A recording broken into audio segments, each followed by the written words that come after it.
Assalamualaikum students, welcome to biology with Medico, and today we are going to start our new topic human skeleton. So हमारी human body के अंदर total 206 bones मौजूद होती हैं जिनको हमने 2 ग्रुप्स के अंदर कन्वर्ट किया है।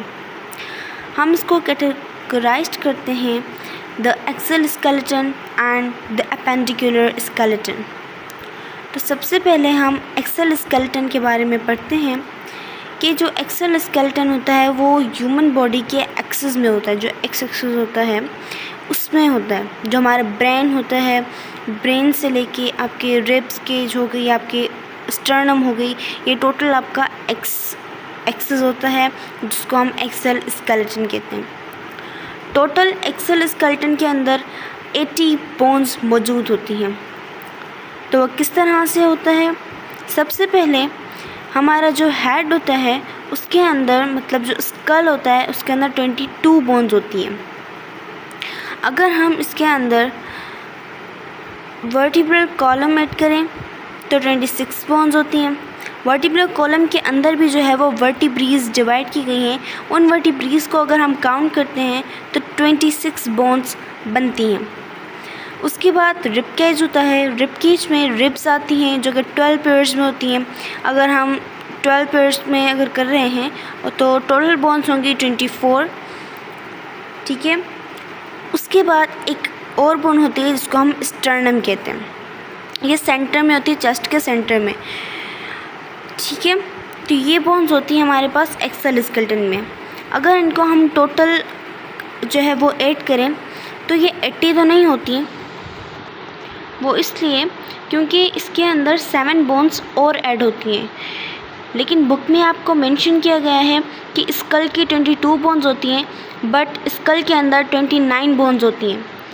6 आपकी जो है वो एयर ऑसिकल में होती हैं और 1 आपकी हाइयर्ड बोन होती है।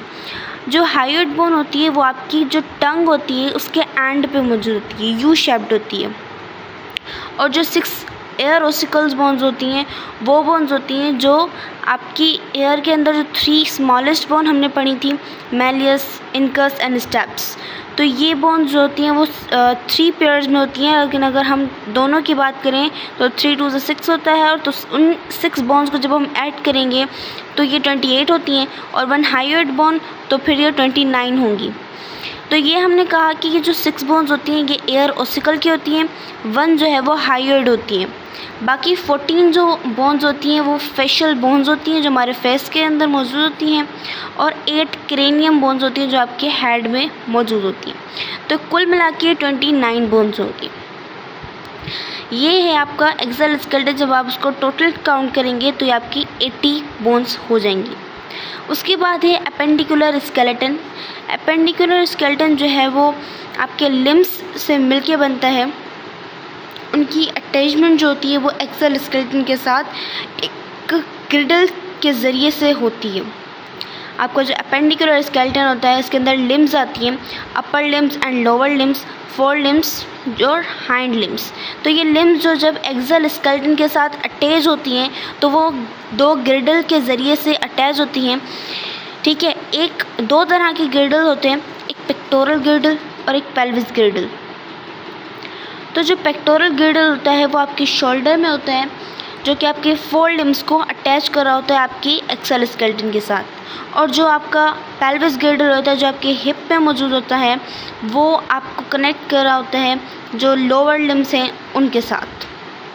तो ये जो एपेंडिकुलर स्केलेटन जो एक्सल स्केलेटन के साथ अटैचमेंट कर रही हैं वो ग्रिडल के ज़रिए से कर रही हैं। अब अगर हम बोन्स काउंट करें तो पेक्टोरल ग्रिडल की अगर हम बात करें तो इसमें 2 बोन्स होती हैं, ठीक है। पेक्टोरल ग्रिडल ये हमने पढ़ा कि शोल्डर में होती हैं। तो 2 बोन्स होती हैं, एक स्कैपुला एक क्लेविकल, ठीक है। तो ये भी जो है वो 2 होती हैं, ठीक है। 2 स्कैपुला 2 क्लेविकल। स्कैपुला जो होता है वो शोल्डर साइड होता है और क्लेविकल आपका जो है वो कॉलर साइड होता है, मतलब हम कह दें कि कॉलर ही होता है। उसके बाद 4 लिम्स जो हैं वो कंसिस्ट करती हैं ह्यूमरस को। अब ये हमारे जो शोल्डर के बाद जो आपका आर्म स्टार्ट होती है तो फर्स्ट बोन होती है आपकी ह्यूमरस, फिर एल्बो आने के बाद जो है आपकी 2 बोन्स आती हैं, एक साथ अटैच कर रही होती हैं। वो 2 बोन्स होती हैं रेडियस और अल्ना। उसके बाद आपको जो पाम स्टार्ट होता है उसमें आपकी फर्स्ट पे कार्पल आती हैं और जो कि 8 कार्पल होती हैं, और उसके बाद फिर मेटाकार्पल होती हैं जो कि 5 होती हैं। जिस तरह से आपके 5 फिंगर्स होती हैं उस तरह से मेटाकार्पल 5 होते हैं। फिर आपकी फेलेंजेस होते हैं जो आपकी हैंड की जो फिंगर्स की 3 आप देख रहे होते हैं लाइंस लगी होती हैं, ठीक है। तो वो आपकी फेलेंजेस होती है। टोटल आपकी एक हाथ में अगर बात करें तो 14 और 2 हाथ में बात करें तो 28 होती हैं। उसके बाद अगर हम पेल्विक गिर्डल की बात करें तो पेल्विक गिर्डल के अंदर 3 बोन्स मौजूद होती हैं, ठीक है। फ्यूज़ होने के बाद वो एक होती है, ठीक है, लेकिन फ्यूज़ होने से पहले बिफोर 3 बोन्स होती हैं। एक इलियम, सेकंड स्कियम, थर्ड प्यूबिस। जब ये तीनों फ्यूज़ होती हैं तो उसको इनोमिनेट या कॉक्सल बोन कहते हैं। तो जब ये फ्यूज़ हो जाती हैं उसके बाद ये 2 बोन्स रहती हैं, वन राइट साइड पे और सेकंड लेफ़्ट साइड पे। तो हाइंड लिम्स के अंदर भी जो है वो सेम बोन्स होती हैं, बट थोड़ा सा डिफरेंस होता है कि जो लार्जेस्ट बोन होती है आपकी वो फीमर होती है जिसको हम थाई बोन कहते हैं।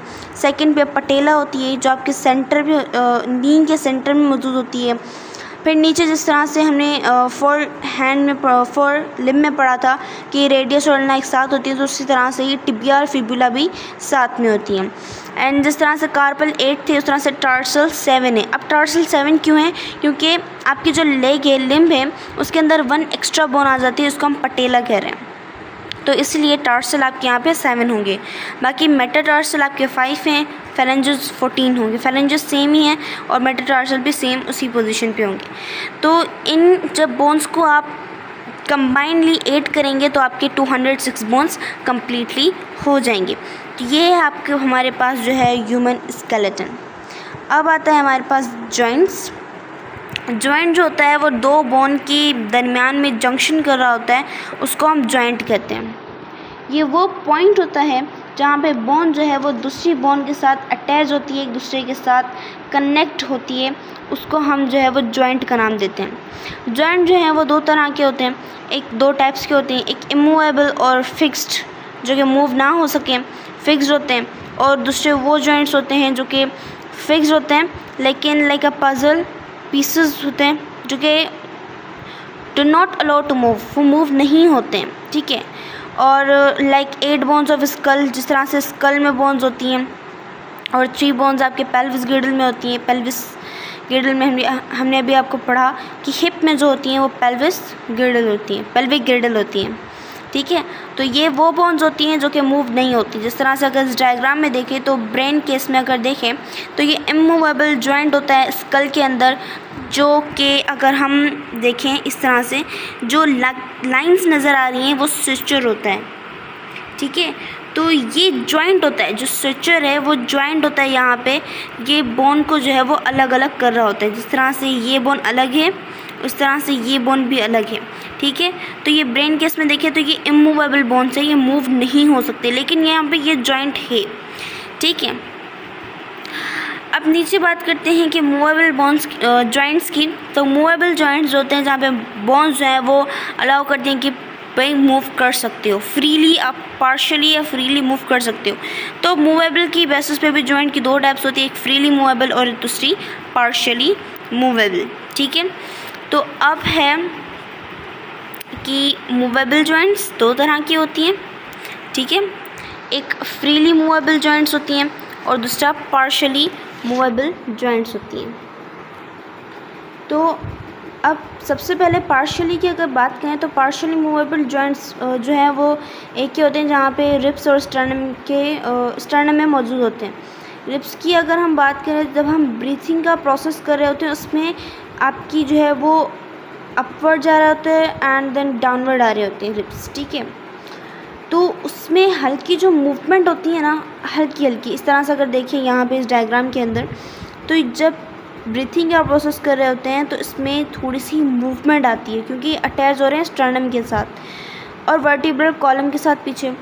तो इस तरह से जो उनकी मूवमेंट हो रही है ये पार्शियली मूवमेंट होती है, मूव कर रहे हैं लेकिन पार्शियली। तो पार्शियली जो मूवमेंट होती है वो स्टर्नम और रिब्स में होती है।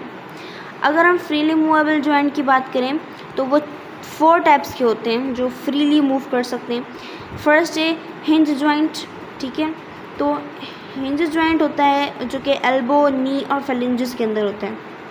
एल्बो की बात करें तो इस डायग्राम में होगा, ये तो पाइवट का है, बट यहाँ पे ये जो ह्यूमरस की मूवमेंट होती है उसको हम जो एल्बो मूव करें, जिस तरह से अगर हम डोर की बात करें, ठीक है, उसको भी हम मूव करवा रहे होते हैं, खोल रहे होते हैं, बंद कर रहे होते हैं। जो स्ट्रेटन मूव कर रहे होते हैं, जो वन प्लेन के अंदर, वन डायरेक्शन के अंदर मूव करे, बैंड हो, जब आप आर्म को बैंड कर रहे होते हो, एल्बो की साइड से जब बैंड कर रहे होते हो, दोबारा खोल रहे होते हो पूरी आर्म को, तो वो जो बैंडिंग होती है, वो जो स्ट्रेटन होता है, जो वन प्लेन में, वन डायरेक्शन में होता है, जिसको हम मूवमेंट का नाम देते हैं कि बैक एंड फोर्थ जो मूवमेंट कर रही होती है आपकी आर्म, ठीक है, तो उसको हम जो है वो हिंज जॉइंट कहते हैं। जब वहाँ पे हिंज जॉइंट मौजूद होता है जिसकी वजह से वो वन प्लेन के अंदर मूव कर रही होती है।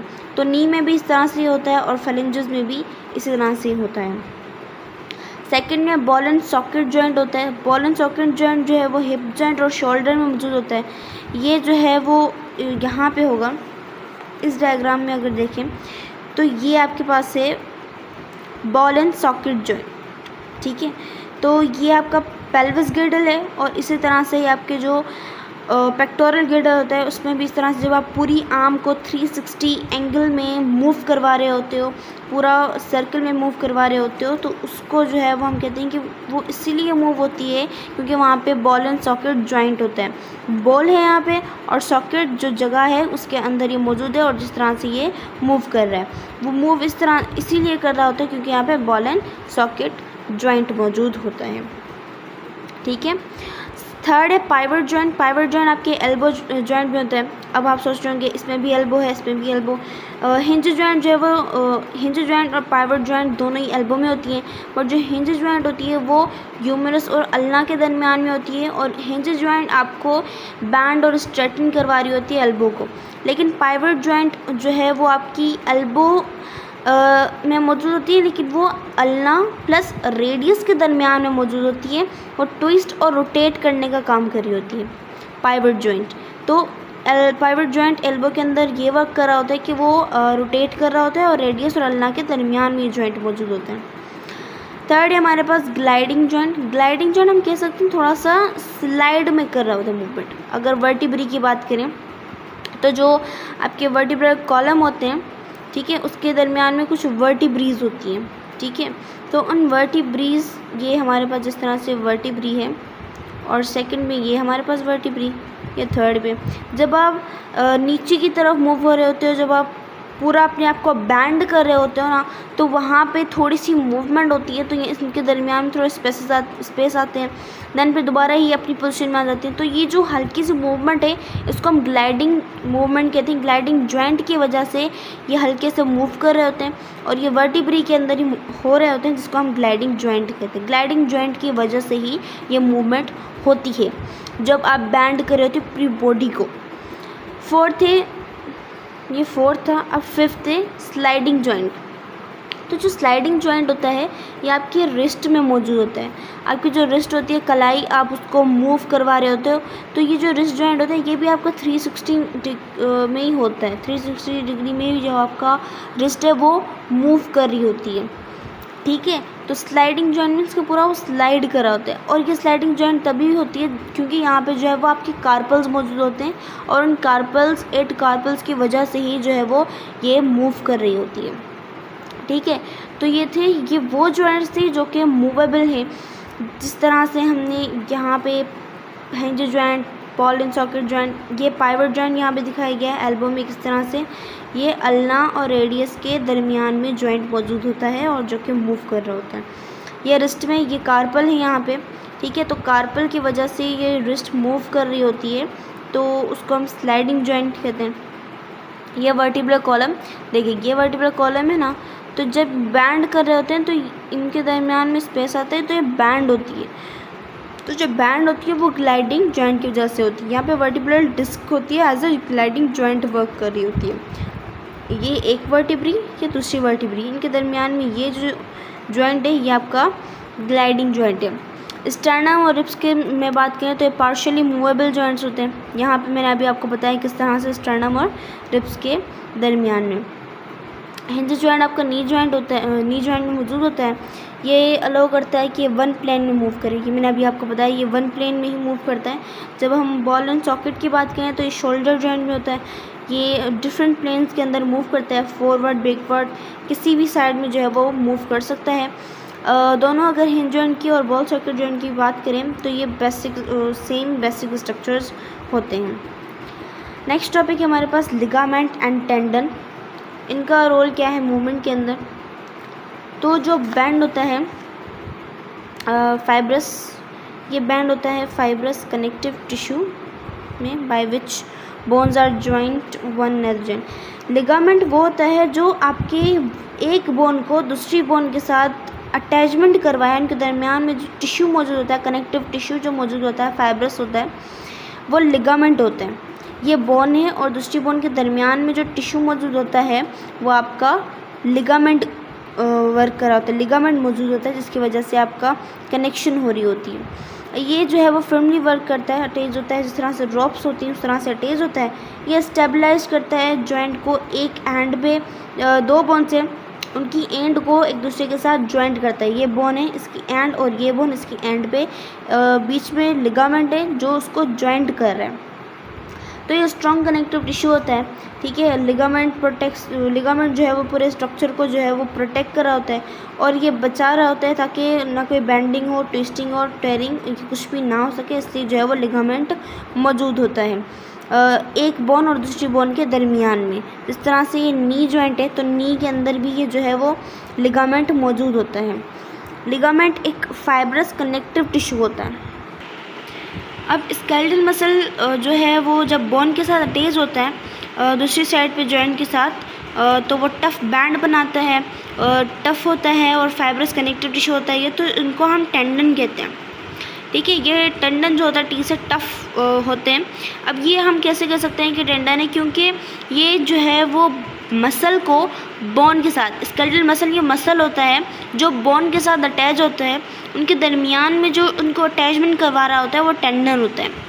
अगर यहाँ पे देखें इस डायग्राम में तो ये मसल है, मसल जब बोन के साथ अटैच हो रही है तो उनके दरमियान में वाइट कलर का ये टेंडन होता है जो मसल को बोन के साथ अटैचमेंट करवाने का काम कर रहा है। तो ये जो होता है दे आर टफर, टेंडन जो होता है वो टफ होता है देन द लिगामेंट, लेकिन लिगामेंट जो होता है वो बहुत लेस इलास्टिक होता है, ठीक है। टेंडन जो है मैकेनिकल फोर्स को ट्रांसमिट कर रहा होता है, मतलब किस तरह से मसल जो है वो एक पुलिंग फोर्स को रिलीज़ कर रहा होता है, मसल जो है वो एक पुलिंग फोर्स रिलीज़ करता है, फिर जो यहाँ पे टेंडन मौजूद होता है वो उसको ट्रांसमिट करता है बोन की तरफ ताकि बोन जो है वो मूव हो सके। जब मसल्स को बोन को मूव करवाना होता है तो वो पुलिंग फोर्स को भेजती है ताकि टेंडन जो है वो उसको मूव करवा सके बोन को।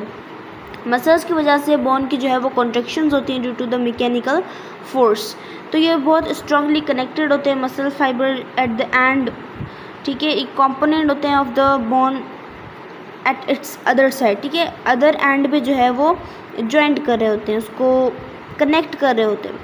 तो ये जो है वो बहुत स्ट्रांगली हाईली टेंसाइल होते हैं, ठीक है। मतलब ये जो है वो कनेक्ट कर रहा है तो मीन्स के वो टफ भी होगा और ये स्ट्रॉन्ग भी होगा ताकि इनको जो है वो इजीली मूवमेंट करवाने में हेल्प कर सके। टेंडन जो है वो मूवमेंट करवाने में हेल्प करता है ताकि इजीली जो है वो आप मूव कर सकें मसल्स टू बोन तक।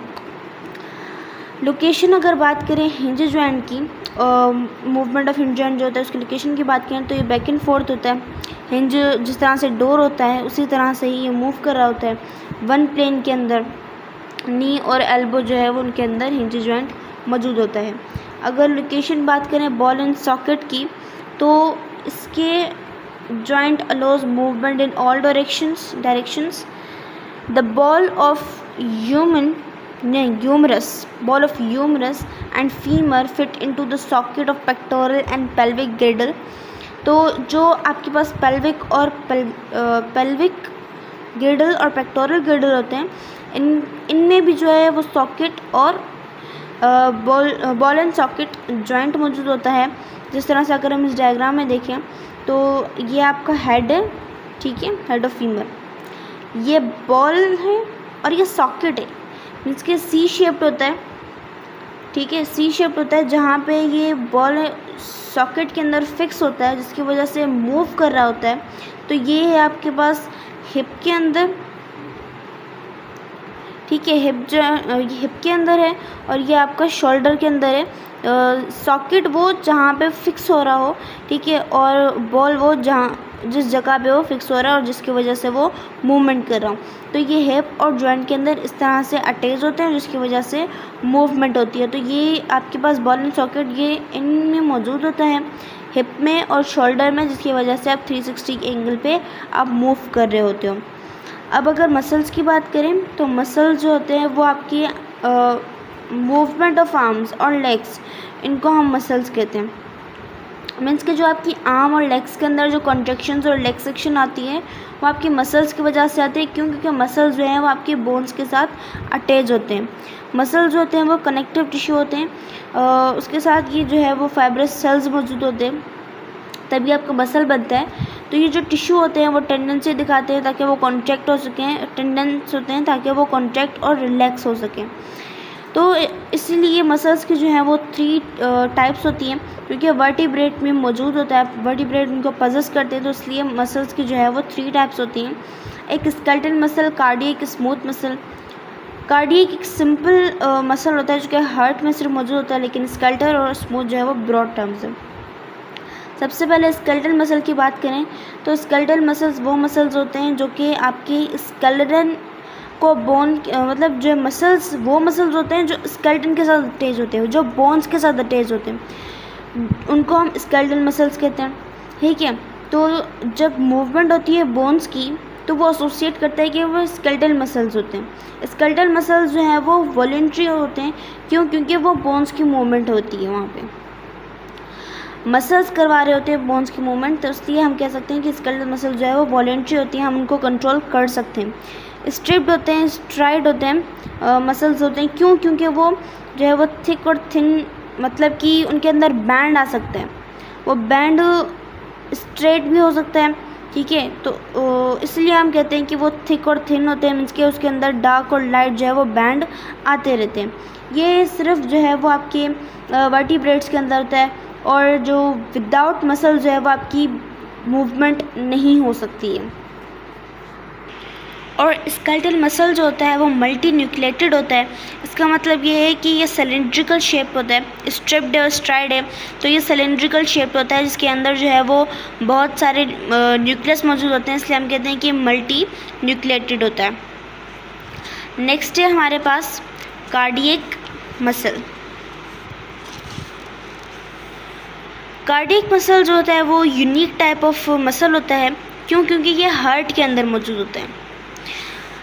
ये ऐसा मसल होता है जो कि हार्ट की वॉल्स के ऊपर बिल्ड होता है, ठीक है, और ये स्ट्रेटेड होता है, स्ट्रेटेड मसल होता है।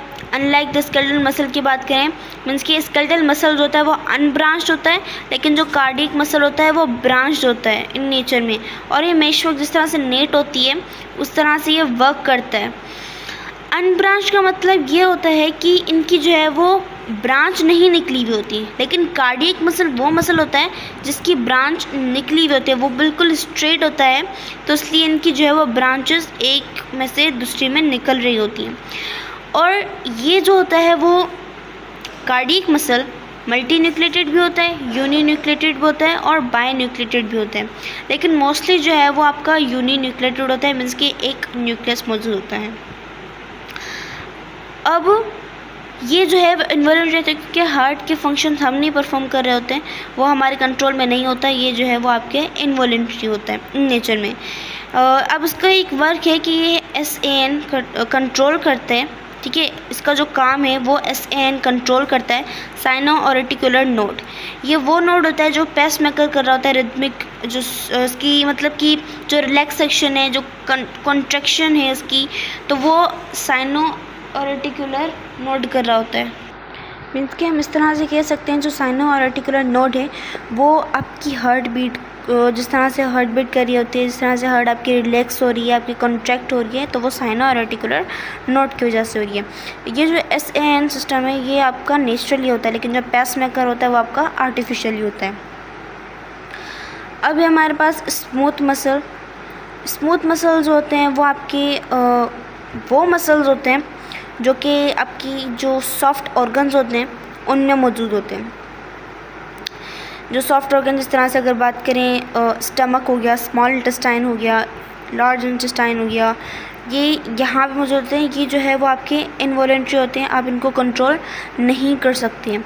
ये जो है वो अनस्ट्रिप्ड होते हैं, अनस्ट्रेटेड होते हैं। इनमें मीन्स के स्ट्रेशन और स्ट्रिप्स नहीं आ रहे होते हैं, क्योंकि ये जो है वो इनवॉलेंट्री होते हैं। ठीक है, मीन्स की जो ब्लड वेजल्स होती हैं, ब्लड वेजल्स और डाइजेस्टिव ट्रैक्ट और जो इंटरनल ऑर्गन्स होते हैं इनके अंदर मौजूद होता है, और ज़्यादातर ये इनवर्टिब्रेट्स के अंदर भी मौजूद होता है। और ये जो है वो यूनिन्यूक्लिएटेड होता है। अगर हम बात करिए एक सेल की, तो एक सेल के अंदर जो है वो एक न्यूक्लियस ही मौजूद होता है, एक न्यूक्लियस मौजूद होता है, जिसकी वजह से हम कहते हैं कि यूनी न्यूक्लिएटेड है। Digestive tract, urinary system, uterus etcetera इनके अंदर जो है वो मौजूद होता है। तो हम कहते हैं कि स्मूथ मसल्स वो मसल्स होते हैं जो कि हम कंट्रोल नहीं कर सकते हैं। इस तरह से अगर इस डायग्राम के अंदर बात करें तो ये जो कार्डियक मसल्स हैं ये जो है वो ब्रांच हुए हैं। स्केलेटल मसल्स इनको हम कंट्रोल कर सकते हैं। इसमें सही तरह से क्लियर नहीं है, बट आपकी बुक कलरफुल होगी, उसमें क्लियर होगा कि किस तरह से वो ब्रांच्ड है और ये अनब्रांच्ड है, वो किसको हम कंट्रोल कर सकते हैं। स्केलेटल मसल्स कंट्रोलेबल है, लेकिन स्मूथ और कार्डियक मसल्स कंट्रोल नहीं कर सकते। यहाँ पे क्लियर है कि ये जो कार्डियक मसल्स है वो हार्ट के अंदर मौजूद होते हैं, स्केलेटल मसल्स आपकी आर्म्स में, स्मूथ मसल्स आपके इंटरनल सिस्टम के अंदर मौजूद होते हैं। सपोर्ट जो हम मिलती है और जो लोकोमोट हम करते हैं वो मेनली जो है वो स्केलेटल मसल्स की वजह से कर रहे होते हैं, क्योंकि आपके लेग्स के अंदर मौजूद होती है, क्योंकि आपके पास स्केलेटल मसल सिस्टम मौजूद होता है, जिसकी वजह से हम लोकोमोट करते हैं। जो कॉन्ट्रैक्शंस और रिलैक्सेशन होती है वो आपके स्केलेटल मसल्स जो है वो अलो करते हैं ताकि बोन्स जो है वो मूव हो सकते हैं। जहाँ पे जॉइंट होते हैं वहाँ पे जो है वो बोन आपकी मूव कर सके, ये आपके स्केलेटल मसल्स जो हैं वो अलो करते हैं। बोन्स जब कॉन्ट्रैक्ट और रिलैक्स होते हैं, मसल्स जो है वो जब आपकी बोन्स के साथ अटैच होती हैं तो उनको हम स्केलेटल मसल कहते हैं। ये मैंने आपको पहले बताया था। उनके दरमियान में टेंडन जो है वो आपका कनेक्ट कर रहा होता है। ये मसल्स जो होते हैं वो पुलिंग फोर्स लगा रहे होते हैं। मैंने आपको बताया अभी कि जो पुलिंग फोर्स जब मसल्स लगा रहे होते हैं तो ताकि जो है वो स्केलेटल मसल जो है वो रिलैक्स हो। ठीक है, मीन्स कि जब पुलिंग फोर्स लगा रहे होते हैं ताकि बोन जो है वो मूव हो सके। टेंडन उस पुलिंग फोर्स को ट्रांसमिट करता है ताकि जो है वो बोन मूव हो सके। मसल्स की वजह से बोन मूव होती है, जिसको हम स्केलेटल मसल कहते हैं। अगर जब स्केलेटल मसल जो है वो रिलैक्स होता है तो वहाँ पे एक कॉन्ट्रैक्शन आती है, स्ट्रेच होते हैं, वो कॉन्ट्रैक्शन आती है किसी और मसल के ऊपर। ठीक है, जब एक मसल रिलैक्स होता है तो दूसरा मसल जो है वो कॉन्ट्रैक्ट होता है। तो ये शो कर रहा होता है कि जो मसल्स होते हैं वो हमेशा पेयर के अंदर मौजूद होते हैं। अगर एक मसल जो है वो पेयर के अंदर मौजूद है तो एक मसल जब कॉन्ट्रैक्ट होता है तो दूसरा मसल क्या होगा, रिलैक्स होगा। तो जब दो मसल्स जो हैं वो एक दूसरे के अगेंस्ट वर्क कर रहे होते हैं तो हम उनको एंटागोनिज्म कहते हैं। तो जब स्केलेटल मसल जो हैं वह एक दूसरे के अगेंस्ट वर्क करें तो उनको जो पेयर होता है हमारे पास स्केलेटल मसल का, वो एक दूसरे के अगेंस्ट जब वर्क करते हैं तो हम उनको एंटागोनिस्टिक पेयर कहते हैं। ठीक है, तो जो एक्शन होता है बाइसेप और ट्राइसेप का, बाइसेप वो होते हैं जो अक्सर जो बॉडी बिल्डर्स होते हैं वो दिखा रहे होते हैं उनके अपने जो बाइसेप होते हैं। ठीक है, और ट्राइसेप उसके बैक साइड पे होते हैं। ठीक है, कि जो वो पेयर में मसल्स होती हैं जो कि आर्म में मौजूद होती हैं। और ये गुड एग्जांपल है एंटागोनिस्टिक पेयर की, कि जब बाइसेप रिलैक्स होगा तो ट्राइसेप कॉन्ट्रैक्ट होगा। ये हम नेक्स्ट पेज पे पढ़ते हैं। यहाँ पे है जो बाइसेप मसल होते हैं वो लार्ज मसल होते हैं। ठीक है, ये आपकी फ्रंट जो अपर आर्म है, ठीक है, फ्रंट आपकी शोल्डर और एल्बो के दरमियान में जो मसल होता है वो आपके पास बाइसेप होता है। जिस तरह से यहाँ पे है, ये आपकी शोल्डर और एल्बो के दरमियान में जो मसल है आपका बाइसेप है। और बाइसेप जब बोन के साथ अटैच हो रहा है तो उसके दरमियान में आपका टेंडन मसल को बोन के साथ अटैच करवा रहा होता है। तो बाइसेप जो होता है वो आपके पास एक लार्जेस्ट बोन होती है, ठीक है। इसके पास 2 हेड और ओरिजिन होते हैं, क्योंकि बाय है, ठीक है, तो इसलिए 2 ओरिजिन और 2 हेड होते हैं इसके बाद। लेकिन अगर हम ट्राइसेप की बात करें तो ट्राइसेप ये इसके बैक साइड मौजूद होता है, इसके बैक साइड मौजूद होता है और अगेंस्ट द वर्क काम कर रहा होता है। ये भी एक लार्जेस्ट मसल होती है, बैक ऑफ आर्म मौजूद होती है। ट्राइसेप की बात करें तो ट्राइसेप जो होता है इसके पास 3 हेड और 3 ओरिजिन मौजूद होते हैं। अगर बाइसेप जो है वो कॉन्ट्रैक्ट होगा तो ट्राइसेप जो होता है वो रिलैक्स होता है। जहाँ पे देख रहे हैं ये ट्राइसेप आपके पास रिलैक्स है, लेकिन जो आपकी बाइसेप है वो कॉन्ट्रैक्ट होती है, वो तब होती है जब आप आर्म को बैंड करवा रहे होते हो। लेकिन उसकी अगर यहाँ पे बात करें इस डायग्राम के अंदर, तो जब आप अपनी आर्म को रिलैक्स कर रहे होते हो तो आपके बाइसेप रिलैक्स होते हैं, फिर आपके जो ट्राइसेप हैं वो कॉन्ट्रैक्ट हो जाते हैं। जब बाइसेप जो है वो कॉन्ट्रैक्ट होते हैं, बाइसेप के जो मसल्स होते हैं वो कॉन्ट्रैक्ट होते हैं, वो इसलिए कॉन्ट्रैक्ट होता है क्योंकि उनके जो पूरा प्रेशर है, पूरी जो फोर्स है वो रेडियस के ऊपर आती है, वो लोअर आर्म में मौजूद होती है। जो फोर आर्म होती है आपकी उसमें रेडियस मौजूद होती है, इसलिए जब आप बैंड कर रहे होते हो आपकी आर्म को एट एल्बो पर, आप जब आर्म को बैंड कर रहे होते हो तो जो बैंडिंग का प्रोसेस होता है उसको हम फ्लेक्सोन कहते हैं। वो फ्लेक्सोन हम इसलिए कहते हैं क्योंकि जो आप बैंड कर रहे हो अपनी आर्म को, तो वहाँ पे जो प्रेशर है आपका, जब आप बैंड करते हो बाइसेप आपका कॉन्ट्रैक्ट होता है, तो वहाँ पे जो प्रेशर है वो आपका रेडियस बोन पे आता है। रेडियस बोन आपकी लार्जेस्ट बोन होती है आर्म के अंदर। अगर दूसरी साइड पे बात करें ट्राइसेप मसल की, तो ट्राइसेप मसल जब कॉन्ट्रैक्ट होते हैं तो उसका जो प्रेशर है वो आपकी अल्ना पर आता है, ठीक है। यहाँ पे क्या हो रहा है, ट्राइसेप जब कॉन्ट्रैक्ट होते हैं तो आपकी आर्म जो है वो रिलैक्स होती है, स्ट्रेटन होती है, वो एक्सटेंड हो जाती है आपकी आर्म। तो ये जो स्ट्रेटन का जो प्रोसेस है उसको हम एक्सटेंशन कहते हैं, ठीक है। तो ये शो कर रहा होता है जब बाइसेप कॉन्ट्रैक्ट होंगे तो ट्राइसेप रिलैक्स होंगे, वाइस वर्सा, मीन्स के बाइसेप जब रिलैक्स होंगे तो ट्राइसेप कॉन्ट्रैक्ट होंगे। इसका मतलब ये है कि जो आपकी आर्म है उसमें जो बाइसेप होता है उसको हम फ्लेक्सर कहते हैं, फ्लेक्सर मसल कहते हैं, और जो ट्राइसेप होता है आपके पास उसको हम एक्सटेंसर मसल कहते हैं। तो मीन्स के जो बाइसेप होता है वो इन द फ्रंट आर्म होता है, और जो आपका ट्राइसेप होता है ये आपका back side of the bone होता है, और ये दोनों जो है वो अगेंस्ट एक दूसरे के मसल्स के अगेंस्ट वर्क कर रहे होते हैं। वो तभी क्योंकि ये पेयर ऑफ मसल्स में होते हैं और इनको हम जो है वो एंटागोनिस्टिक पेयर कहते हैं। तो यहाँ पे आज का लेक्चर ख़त्म होता है। आई होप आप सबको समझ आ गया होगा। मिलते हैं नेक्स्ट लेक्चर के अंदर, तब तक के लिए टेक केयर एंड अल्लाह हाफिज़।